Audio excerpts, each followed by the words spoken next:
श्री राम जो है वो आकाश की ओर देखते हैं, पृथ्वी की ओर देखते हैं, बादलों की ओर देखते हैं, पहाड़ों की ओर देखते हैं और वो सीता जी की स्मृतियों को भुलाने का प्रयास कर रहे हैं, पर वो सीता जी को भुला नहीं पा रहे हैं। फिर वो लक्ष्मण जी के सामने देखकर कहते हैं कि हे लक्ष्मण, अभी तो देखो वर्षा ऋतु भी बीतने को आई और शरद ऋतु आने वाली है, फिर भी सीता जी की कोई खबर हमें प्राप्त नहीं हो रही है। तो एक बार अगर उसका कोई भी सूत्र हमें मिल जाए तो मैं काल को भी हरा कर उनको ले आऊं, और जो राजा हो गया है उसको सब कुछ सुख सब कुछ मिल गया है तो वो भोग विलास में डूब गया है, और सुग्रीव मुझे भी भूल गया है और लगता है कि वो उसकी मौत अभी नजदीक आ रही है सुग्रीव की। तो ऐसे में शंकर जी पार्वती जी से कहते हैं कि ये जो कुछ भी कहा है वो श्री राम ने क्रोध में कहा है, सुग्रीव को मैं मार दूंगा, पर हे उमा, जो कोई जिसकी कृपा से मद मोह काम क्रोध वो सब छूटते हैं तो वो कभी स्वप्न में भी क्रोध कर सकता है क्या? नहीं कर सकता है। तो मैं आपको आज संत तुकाराम जी की भी कहानी बताने वाली हूँ कि संत तुकाराम जी जो है उनके भी जीवन में बहुत दुख आया था, उनको भी तकलीफ आई थी। एक दिन गांव वालों ने उनको गधे पर बिठा दिया था और जैसे कि किसी इंसान की बारात निकलती है वैसे उनको गधे पे बिठा कर उनको घुमाया था पूरे गांव में। फिर भी जो तुकाराम जी थे वो स्वस्थ थे, वो दूसरों को देखकर खुश हो रहे थे। अगर उनकी जगह पे हम होते तो हमको दुख होता है कि ये हमारे साथ क्या हो रहा है, पर यही है जिनको हम कहते हैं संत।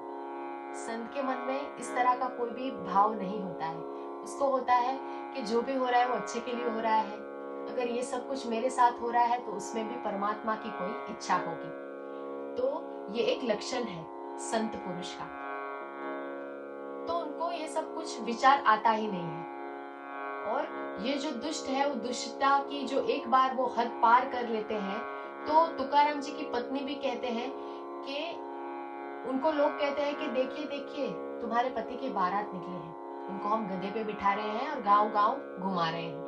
तो पत्नी को उनकी बहुत दुख होती है, वो रोने लगती है, पर तुकाराम जी उनको हंसते हंसते कहते हैं कि तुम क्यों रो रही हो, ये तो कोई गधा नहीं है, ये तो गरुड़ है, विष्णु भगवान का वाहन है। तो पत्नी ने देखा तो उनको हकीकत में वो गधा नहीं पर गरुड़ लगा, विष्णु भगवान का वाहन गरुड़।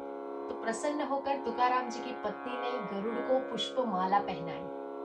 तो ऐसे ही हम परमात्मा के याद करके हम जीते हैं तो हमें हम लोग जो है वो अहंकार के वश में नहीं होते हैं और कभी हम दुखी भी नहीं होते हैं, और जो सहन शक्ति होती है हमारी वो भी बढ़ती है, और जो भगवान होते हैं वो हमें शक्ति प्रदान करते हैं। तो सुग्रीव जी के साथ भी कुछ ऐसा ही हुआ, उनको राजपाट सब कुछ मिल गया और उन्होंने जो राम जी को वचन दिया था वो पूरा नहीं कर पा रहे हैं क्योंकि वो भोग विलास में डूब गए हैं। तो श्री राम जी जो थे वो लक्ष्मण का क्रोध समझ गए थे कि लक्ष्मण जी ने बाण उठा लिया है और वो बोल रहे हैं कि अब तो मैं सुग्रीव को समझाने वाला हूँ। तो जैसे परशुराम जी को देखकर उनके मुख का जो कुछ भाव था वैसा ही भाव आज सुग्रीव के लिए है। वो अत्यंत क्रोधित हो गए हैं और वो किष्किंधा की ओर बढ़ते हैं लक्ष्मण जी। तो लक्ष्मण जी का क्रोध देखकर जो वानर होते हैं वो भागने लगते हैं, और अंगद ये बात जानकर भागकर आता है और लक्ष्मण जी के पैर में भी पड़ता है, और सुग्रीव जी को उनके पास जाने की हिम्मत नहीं होती है। फिर वो हनुमान जी से कहते हैं कि कुछ भी करो आप लक्ष्मण जी को रोको, वरना यहाँ पे अनर्थ हो जाएगा।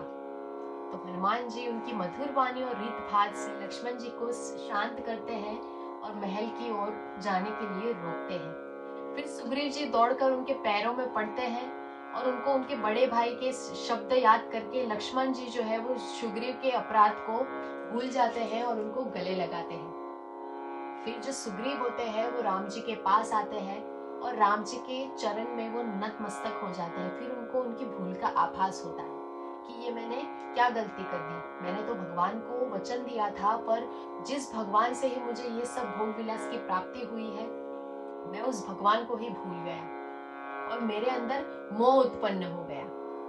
तो ऋषि मुनियों के मत में भी मोह उत्पन्न हो जाए तो मैं तो चंचल मनुष्य शुद्ध वानर हूँ। सुग्रीव जी राम जी से कहते हैं कि हे प्रभु इसमें मेरा कोई दोष नहीं है, ये सब दोष कुछ है जो है वो मोह का है, हमारी आत्मा में जो मोह है उसका है।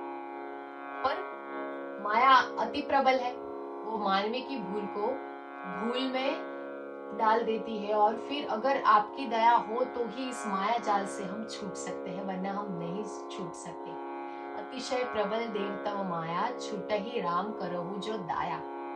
ये सुनकर श्री राम जी हंसकर उसको ऊपर दया करते हैं और उनसे कहते हैं कि तुम मुझे मेरे भाई भरत जैसे प्रिय हो। और सुग्रीव जी अपने हृदय में एकदम खुश हो जाते हैं वो, और उनको लगता है कि अभी राम जी ने मुझे अपना दिया और भरत तुल्य उन्होंने मुझे मान लिया है, तो सुग्रीव जी भी राम जी के प्राण प्रिय भाई हो जाते हैं। और माता कौशल्या जी के 5 पुत्र हैं, उनमें से सुग्रीव जी को भी एक पुत्र माना गया है। ऐसा माना गया है कि सुग्रीव जी कौशल्या जी के 5वें पुत्र हैं। और गीता जी में भी भगवान कहते हैं कि पांडवों में मैं धनंजय हूँ, यानी कि अर्जुन का रूप हूँ। इसीलिए भगवान की भक्त के साथ की ये एकता है। और इस कथा से हमको सीख मिलती है कि हमें सुख में भी भगवान को याद करना चाहिए, सिर्फ दुख में भगवान को याद नहीं करना चाहिए, परंतु सुख में भी हमें भगवान का स्मरण करना चाहिए और भगवान की शरण में रहना चाहिए। जय श्री राम।